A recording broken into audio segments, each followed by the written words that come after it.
अस्सलाम वालेकुम नाज़रीन, JN न्यूज़ HD के साथ मैं हूं नाइला भट्टी। नजर डालते हैं आज की अहम खबरों पर। लकी मरवत शाह वेलफेयर ऑर्गेनाइजेशन के चेयरमैन अली शाह ने आज सीनियर सियासतदान हुमायूं सैफुल्लाह खान से इस्लामाबाद में मुलाकात की। चेयरमैन हाजी अली शाह ने सीनियर सियासतदान हुमायूं सैफुल्लाह खान की इयादत की और नेक ख्वाहिशात का इजहार किया। इस मौका पर शरीफुल्लाह ज़रगर, हाजी उमर जान समेत दीगर भी मौजूद थे। शाह वेलफेयर ऑर्गेनाइजेशन के चेयरमैन अली शाह ने आज यहाँ सीनियर सियासतदान हुमायूं सईद अल्लाह खान से इस्लामाबाद में मुलाकात की।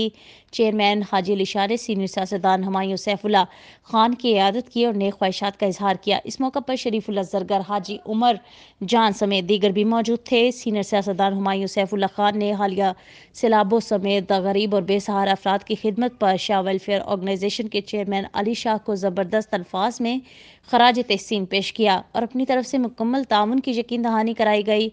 सीनियर सियासतदान हुमायूं सैफुल्लाह खान ने कहा कि इनके ख़ानदान की सियासत का मकसद अवाम की फलाह बहबूद और खुशहाली के लिए ठोस इक़दामात करना है।